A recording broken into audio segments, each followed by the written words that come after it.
Vigilance officer? What can this old carabiner do for you?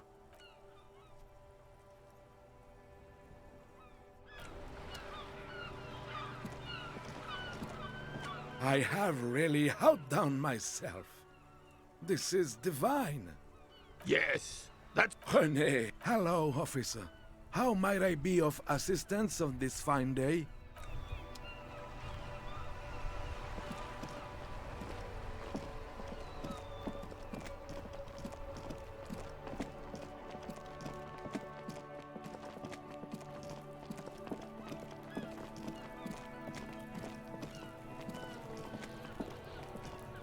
Fuck, does Kuno care?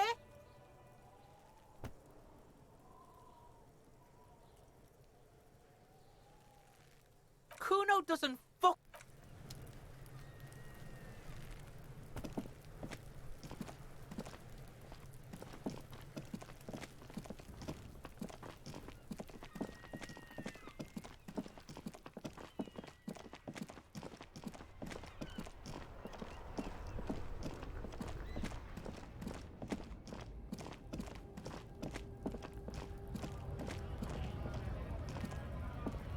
Looking for something, Aunt?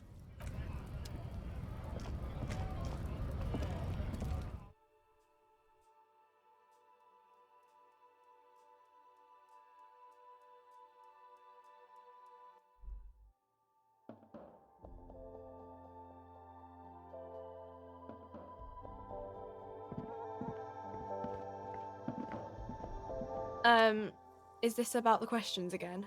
Because I don't really know anything. Wow. I didn't know you worked for the Union, sir. Anything else I can do for you? Blow the whole thing on speed and gin right now. Speed and gin. Great combo. Ask some local dealers, maybe.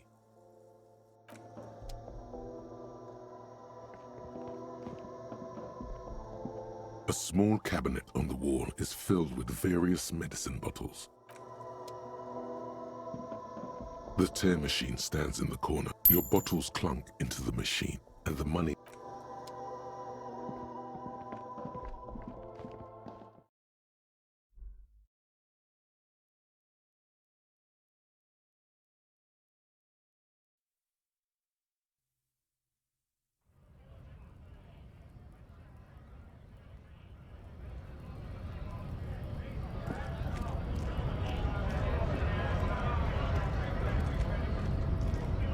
Right to work!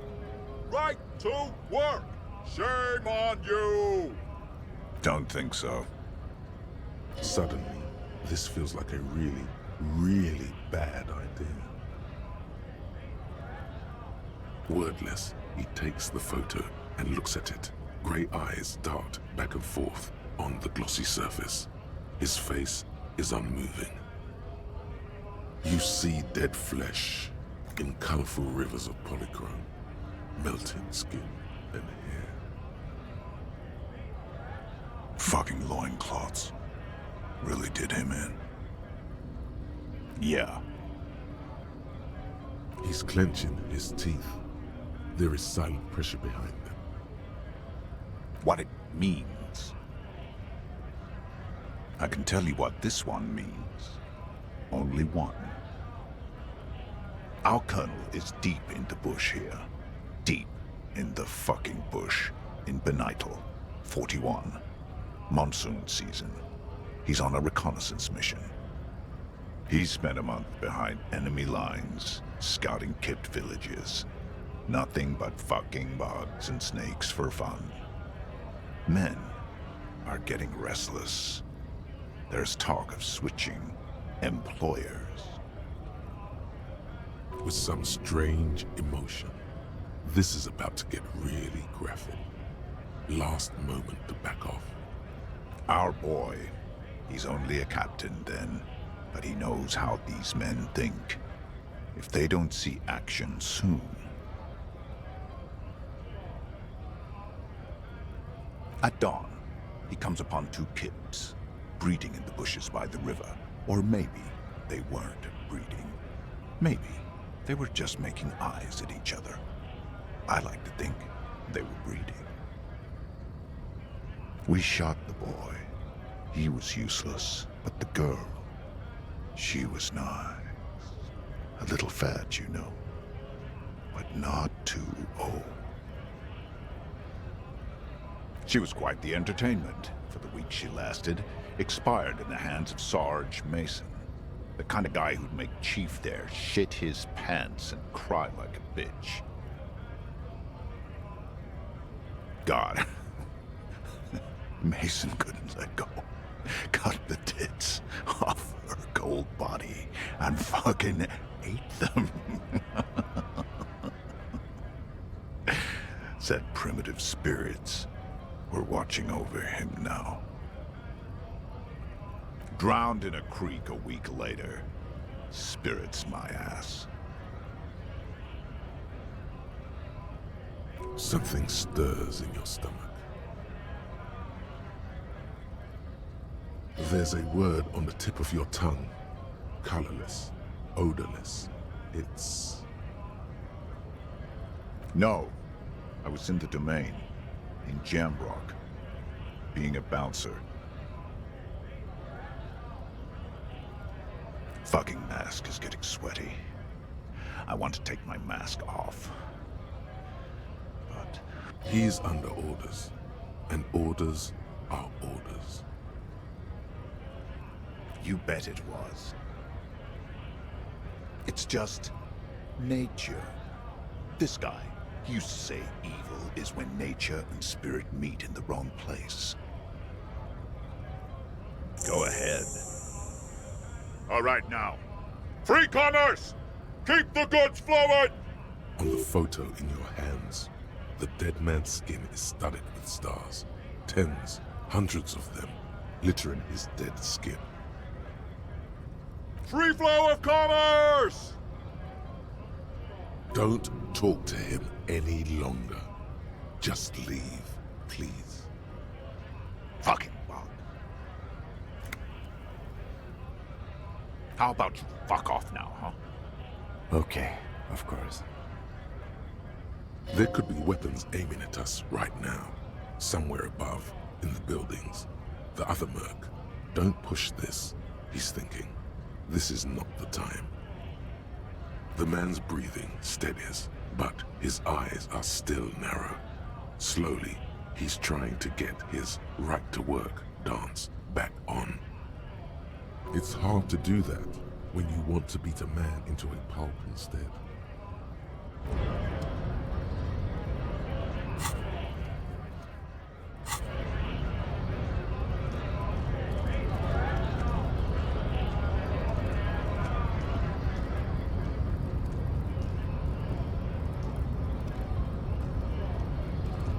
Hola, Wandering Man. How can I help you? Los Ardis? They're an independent militant group. A bit too high-strung, but it comes with the responsibility. They're sort of like you. Preserve the rule of law and all that. Except it's Everard's law. But really, they're just like you.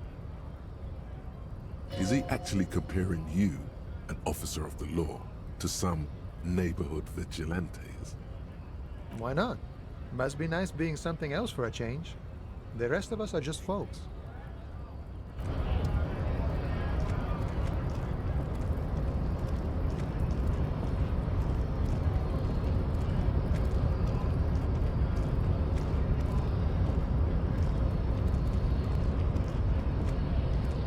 Your race descent has temporarily halted, but you will fall again. Your race descent has temporarily halted, but you will fall again. I am not the first line of defense. I am the last. In addition, these so-called Hardy boys are an effeminate clique of bodybuilders. Their company is spiritually degrading. The Hardy manlets are on the pay of the company. I answer to the Union alone. And I do this out of race heroism. Finance is an alien concept to the Seminoles. Now leave me be. I must luxuriate in the company of my woman. Ask what kind of races there are first. Classification is core to this stuff. Do you? What thing? We already got in the harbor. You just want to hear about races, don't you? You are obviously a liberal, Sailite. A polyculturalist. I can see it from your love of microtechnology and your sartorial choices. Do not deny your friend the truth you have denied yourself.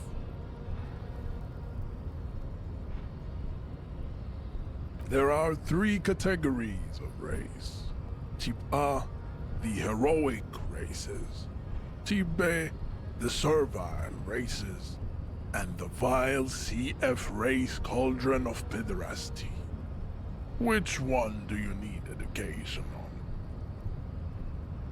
Those are the Simonese, the Areopagite, and the Occidentals, excluding the Maun, of course. The Maun are riddled with eczema to the point where they find it impossible to smile. They are all lactose intolerant, a common result of inbreeding. A receding genetic pool has led the Maun on reprehensible street parades. In Maun cities like Stadskanal and Vredefort, wearing wooden clogs on their feet and little green tassels on their hats. You know them by the names of their nation-states. The Oranese, the Gotwaldians, and the Königsteiners. My people simply call them Maun. The Maun are proof that you can have too much Occidental racial purity and tassel-centric culture. Inbreeding has led to a lactose-intolerant subrace whom no one can take seriously.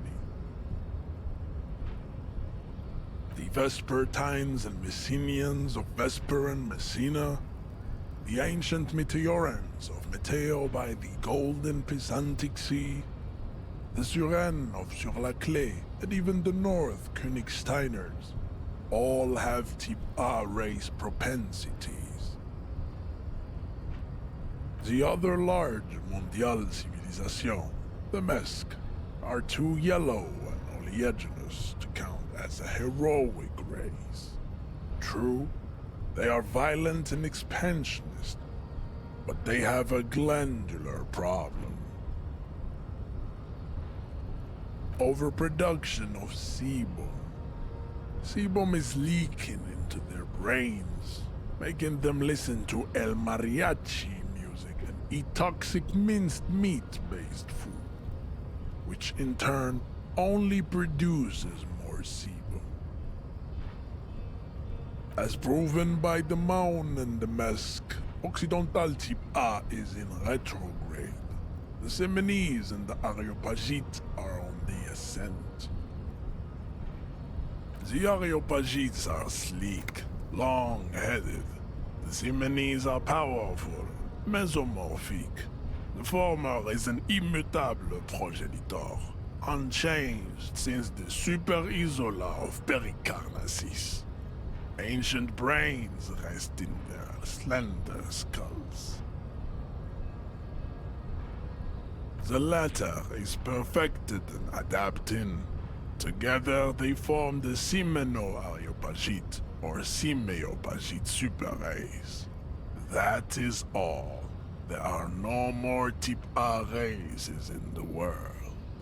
Nature was not capable of more. Type B are the unheroic races, amorphous non-competitors of the great race. The Khoikos and the Vacholier, they are mud-colored people. The Khoikos of Grad, Yugo, Zhimsk, Shest et al.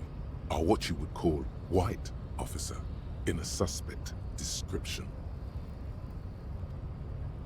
Yes, To an untrained eye, the Koiko appear white and pinkish, like a ham sandwich. But look into their eyes and you will see. They are of an indistinct color, and so is their skin. Unhealthy, muddy, and ashen. Pinkness is a racial quality that has to be earned through centuries of advanced ballistic warfare and cultural domination that the Grad people have undergone for drinking Al-Rul and smoking the degenerate tobacco herb, and for eating potato. The Koiko, the countless micronationalities of Grad, are all inexplicably obsessed with potat. The only thing they like more is dividing into microscopic ethnostates, like political amoeba. The Revacholians, halfway between Type A and the Racial Cauldron. Two makes to know right from wrong. You tried your degenerate little revolution, which was the single greatest failure committed by humans in our 82,000-year history on this planet. Is it 82,000 years that we've been recording history? You have very little idea of what is happening, but that seems a little off. The revolution came to Ravachol from Grad, in Zarath-ridden potato carts. It is literally an illness, a prion disease that leaves the parietal and frontal lobe ridden with holes. A soft, sponge-like mass of dementia, hallucination, and paranoia. The revolution is fatal familial insomnia, a hereditary prion condition passed from the Koiko to the Occidentals. But not sexually. Probably through trade roots and potate acid, the prime component of the potato plant. Enough of Tibet mediocrity. Tips CF are a museum of failed chimeric experiments. It would be cruel to entertain ourselves with their deformities. Were there any able-bodied races you needed education on? You understand nothing. To solve the great race enigma, you have to first ask yourself, what is the race enigma? You have not even worded the mystery, let alone solved it. You need to internalize what you have heard here today, then return to me. This clarity does not come instantly.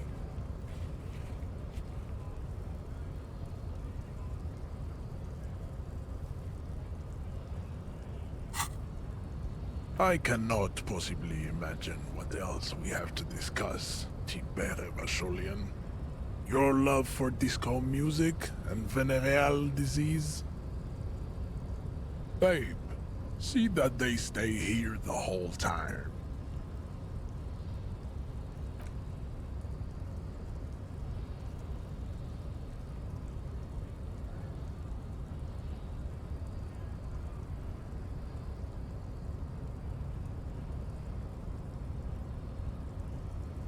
The woman's gaze follows Measurehead as he leaves.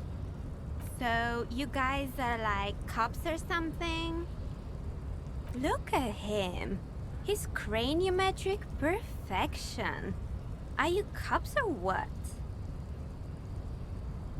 Cool. I like men with guns and power. I'm Katya, by the way. You hear that? That sound. He's breaking something. Yeah, Jean-Luc must be really tearing it up over there. I wish I could see it. Look at you! RCM rent-a-cops! Guarding that bridge like Evrod's lapdogs! Is this where it's at now? The RCM is for sale! spoken by a mercenary pretending to be a worker.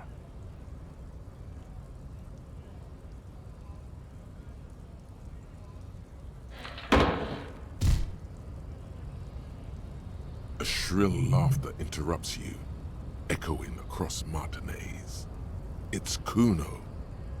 Then, the man turns to look behind him at the behemoth appearing around the corner, approaching him, walking past him.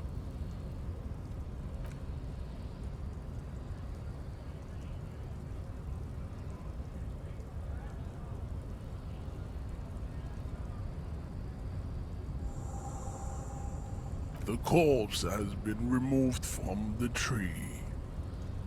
Stand down and congratulate yourself. You have sided with Ray's victory today. And what you had to do was to become a Union man for all to see.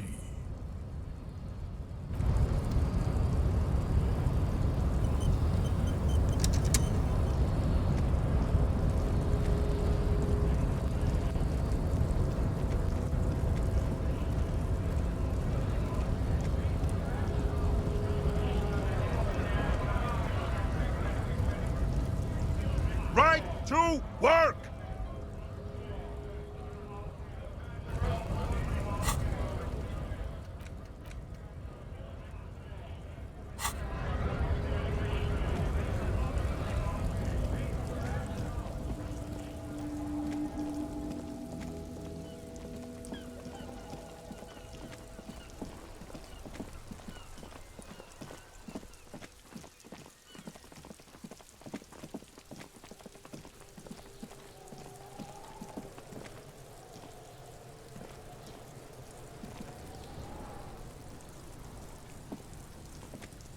You missed a good show before.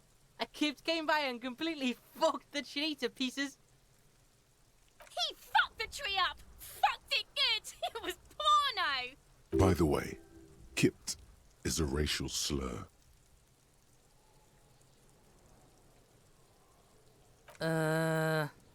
Stop choking, Kuno! The faggot has got you in a chokehold! Fuck. Kuno's not fucking choking. Like fuck you did. Kuno's gonna keep saying Kipt forever now. Kipt. Shit. The fuck did you want anyway? You got your fuck bag down. Now let's talk normal shit. Yes. Kuno wants a normal conversation. Ask normal shit, please. Kuno doesn't fucking... The corpse lies on the ground among the remains of an absolutely demolished pinewood branch. It's Mr. Measurehead has done a good job. Nothing is too broken or compromised. The victim is ready for a field autopsy. Yes. 1. Investigation of the scene. 2. Initial examination of the victim. 3. Field autopsy. 4. Transportation of the body to the morgue. We are on number 3. The fuck are they on about? Cop's gonna cut his shit up! No, you and I are detectives. The honorary rank of detective signifies our ability to handle the entire incident chain, from autopsy to cleanup to social work, everything. An honor and a burden attached to your rank once you've proven yourself able, usually after 5 to 8 years of field work. Mine is Lieutenant Detective. You are. Your station would not have assigned you on this case if you weren't. Now... The lieutenant adjusts his glasses and takes a deep breath.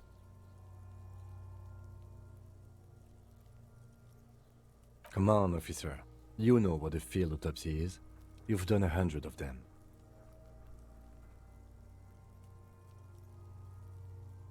Unfortunately, no. Unhygienically? Let's not go glove hunting, please. Let's use division of labor.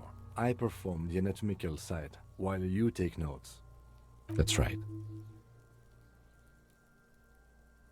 The dead man stares in silence as you crack open the ledger. The bright red paper is covered in boxes and lists, describing the condition of his skin and organs in 3 parts. Above those, an 11-field info form needs filling out first. It begins with, That's you. the corpse is indifferent to your scribblings, just lies there. The next box says,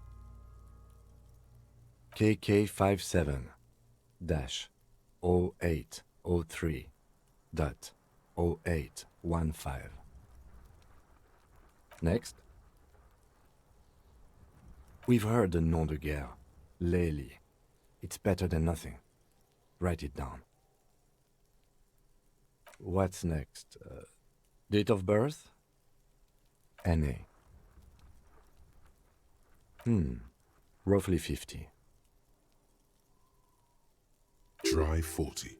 The damage is so extensive, it's better to err on the young side. The corpse looks ageless, like meat on a hook. Teeming with opportunistic microorganisms, letting out a foul-smelling diamine compound. Your eyes turn watery. Mondial.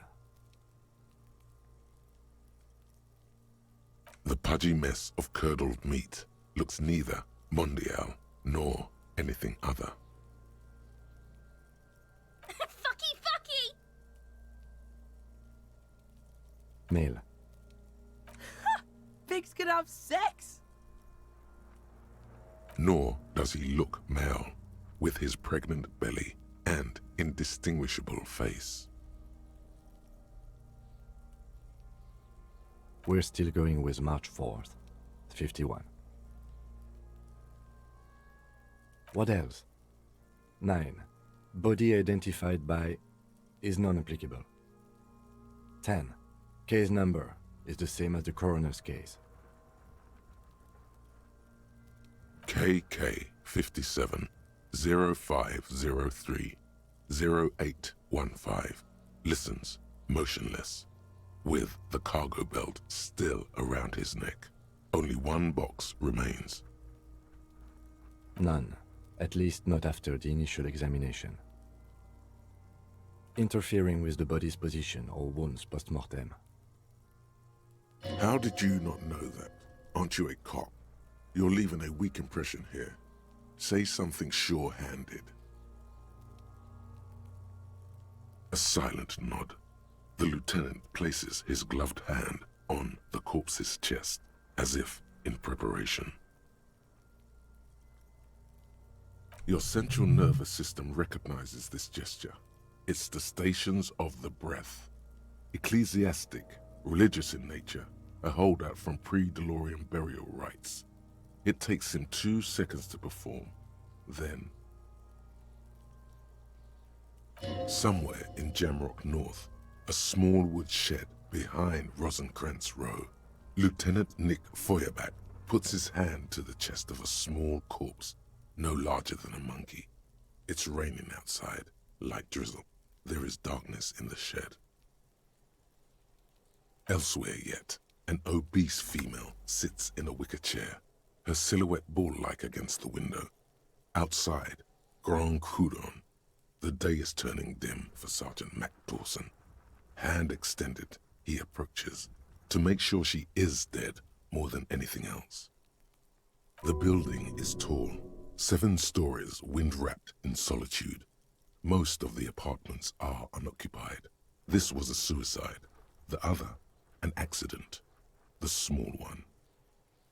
And so, all across Jamrock, Coal City, GRIH, 42 deceased persons found today. 42 stations of breath. We should start the post-mortem. The corpse cannot feel Kim's hand on his chest. It no longer meaningfully interacts with its surroundings.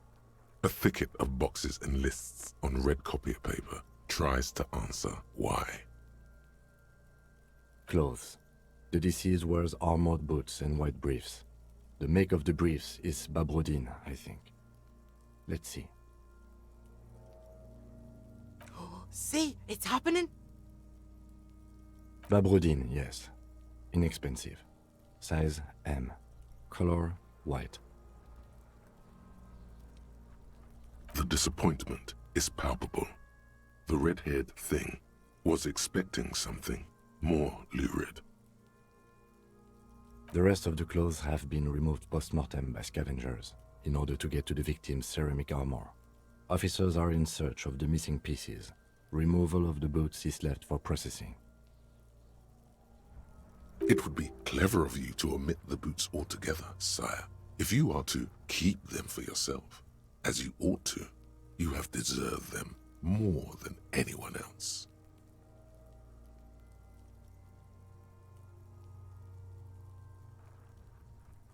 Patience.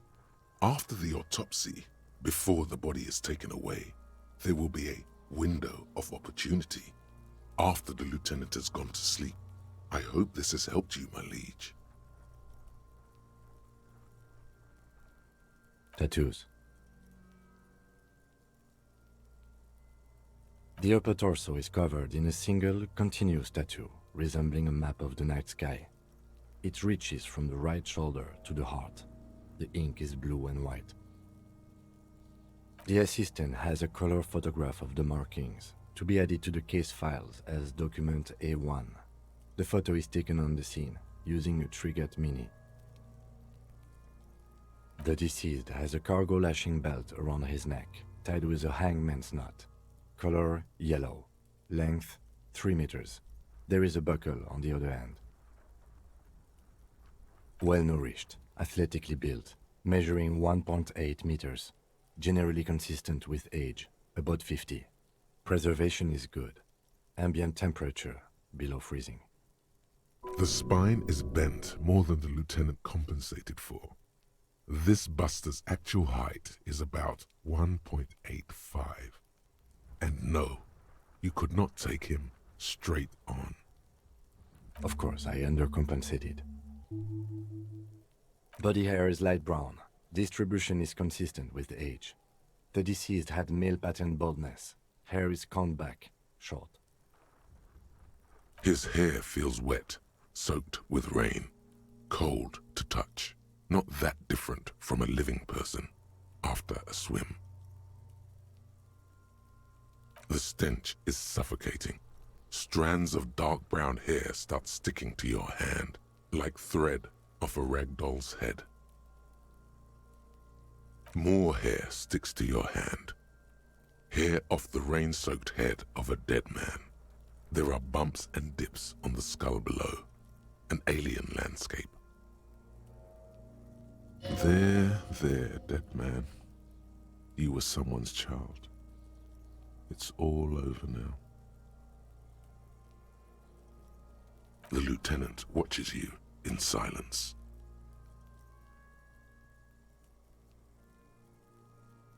That was some sick shit, Sekopa. Lividity is consistent with hanging. The head is congested. Contusions are present on the head, chest, and thighs, consistent with stones thrown. Low velocity. Fucking low velocity? You think Kuno doesn't know what you're talking about? Velocity was fucking max. Talking shit about Kuno's velocity. In addition, there are bite marks on the face, scalp, and chest, consistent with predation. Ligature mark.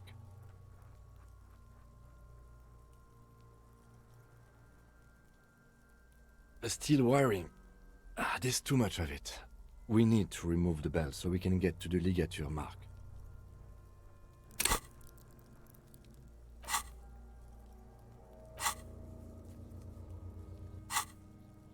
You got just the right tool for that. The chain cutters. The hanged man lets out a joyous little bubble of rot from his nose. Always good to think ahead. Now, we need to cut the belt to see the ligature mark below. Carefully, with as much precision as you can. see. My pig is gonna fuck his head off. No, he ain't. Your pig's a boring fuck.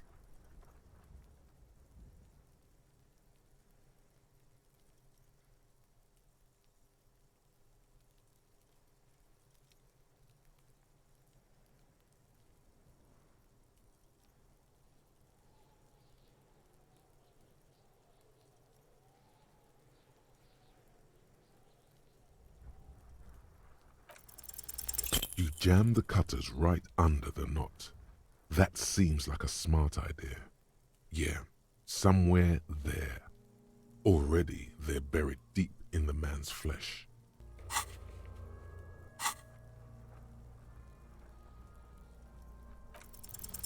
You jam the cutters right under the knot. That seems like a smart idea. Yeah, a really, really bad smell is coming from there now. And some kind of... Yeah, fuck! Told you my... I should have a go first. I think I have a strategy.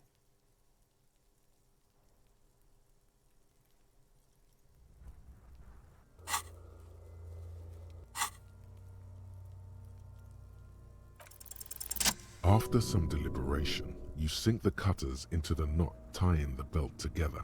You squeeze the rubber handles together, sweat forming on your brow.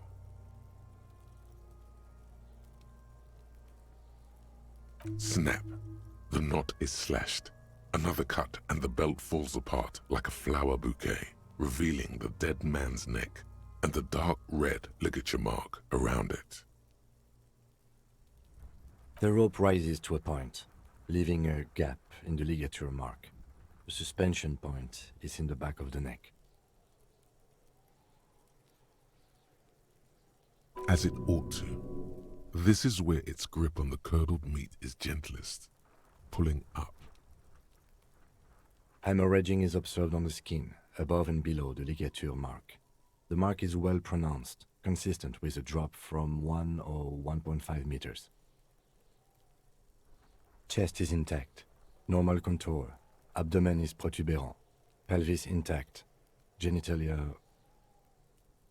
No! It's gonna happen, see!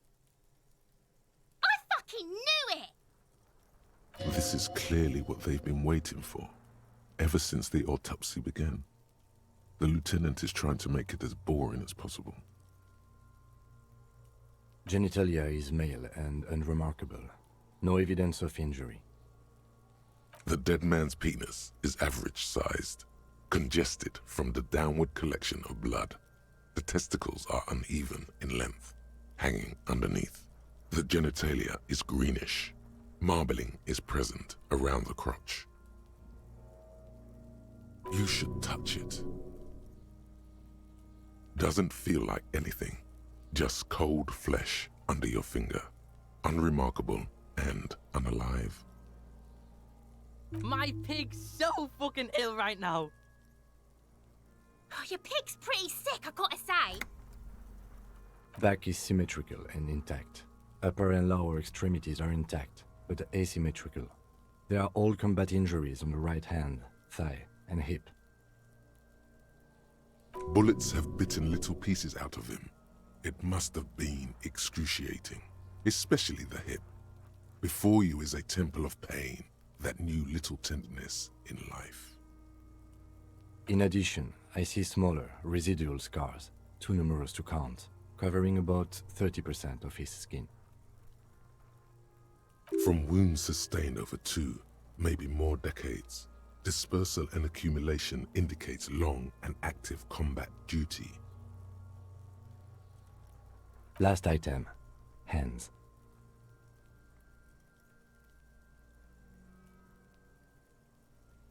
His flesh is cold, icy. Pleased to meet you. Where are you from and what's your name? I'm only fucking with you. I know where you're from. From Cappadocia. And your name is Il Corbo. What can I do you for, Il Corbo de Cappadocia? I did, Kobo. I did. reminded me of when I was just a small boy, before this happened to my face and my body. You did me a kindness there. We should do this more often. Be close like this, I mean. Hands are clean. No sign of injury from struggling. I was. Maybe I'm just not seeing them. Honestly, this stench is making it hard for me to think at the moment.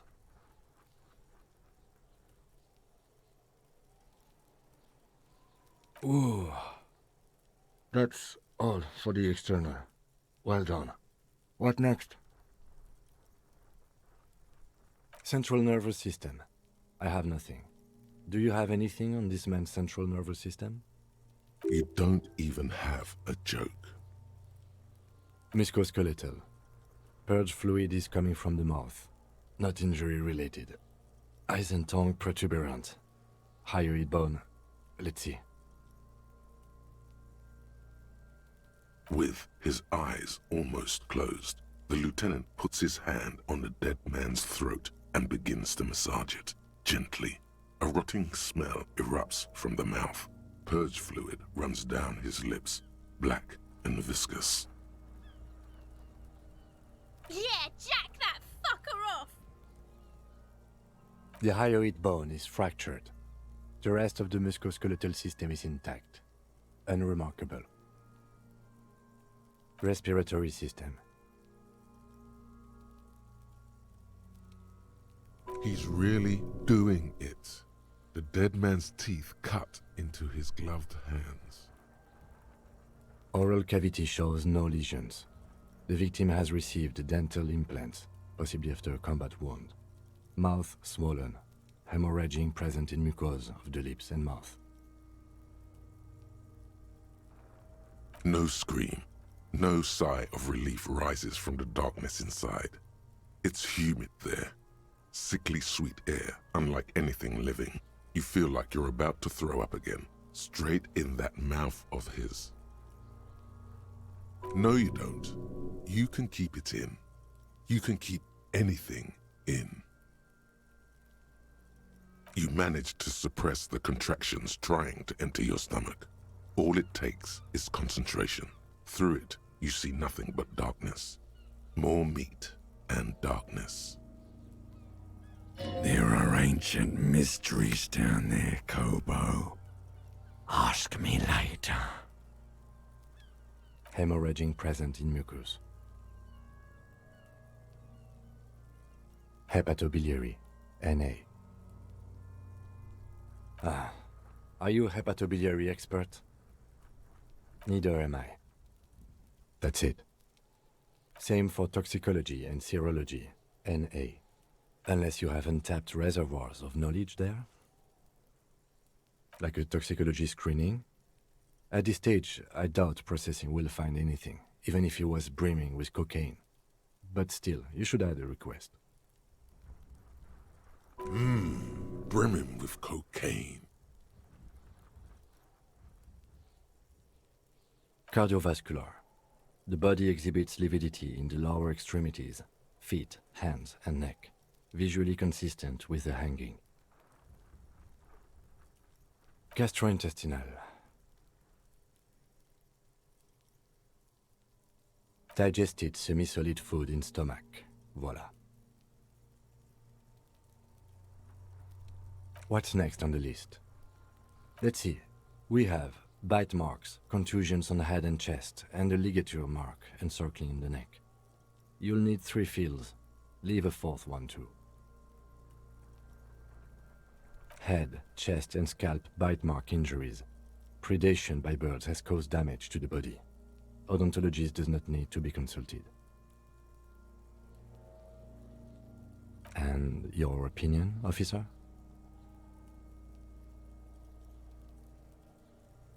Agreed. Next injury? So, the scalp bleeds from a post-mortem head injury, a stone. The injury does not have the rim of an early inflammatory response. The perpetrator on the scene has confessed to causing it post-mortem. At maximum velocity, fucko! has confessed to causing it at maximum velocity. Coagulated blood sticks to his scalp and chest, where the countless stones have hit the dead man. Beneath, the description of injury. 2 boxes. No, it's not. Fucking fail as shit, Sailman! Bitch saying your injuries weren't fatal, Kuno. You gonna let it stand? I do what I want, see? Learn it. Right. Next. A dark red abraded ligature mark encircling the neck, with a gap on the nape measuring, let's say, 7 centimeters. The hyoid bone is fractured, the cervical column intact. I see hemorrhaging on the skin, above and below the ligature mark. Depth of the mark, 1 centimeter. No signs of clawing on the neck. Below the note, 2 customary boxes wait to be ticked. The man's head jerks to the side. The ring around his neck is visible. What was that about no clawing around the neck? You'd be clawing for your life. That's it. We have established cause of death. It's not much, and it leaves much to be questioned. But it's a start. Let's wrap this up. I pronounce this field autopsy over. Well, we established probable cause of death. Some would say that's the goal of an autopsy. We also requested a toxicological screening. That was thorough. The results should arrive in a couple of weeks, if we are lucky. I will not hold my breath. We were thorough with the list of injuries too. We described them all in detail. What is there to say? Given the circumstances, it was a professional field autopsy. Oh yeah, well done, Master Detective. Maybe a drink is in order?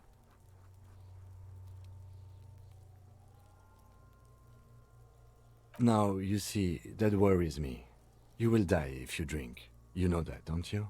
You are proving a useful detective. The organization would miss you. Please get yourself together, the lieutenant from Precinct 57 thinks. I need a copy of that autopsy form. Then I will drive him to Faubourg for processing.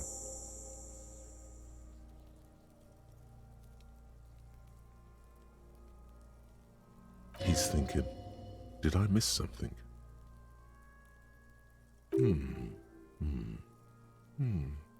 I'm sure we didn't get everything. There's always something.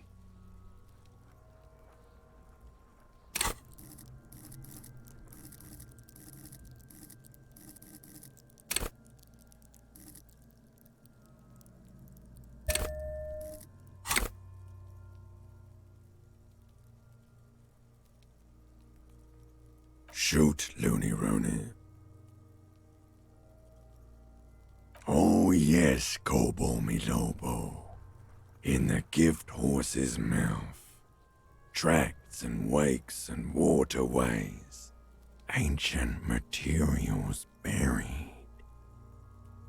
Just a small gulp away, my beloved Kobo. A small gulp away. Come back later, Kobo. Amuse yourself with my frank manners and my memento mori features. If possible, also, see me in your dreams.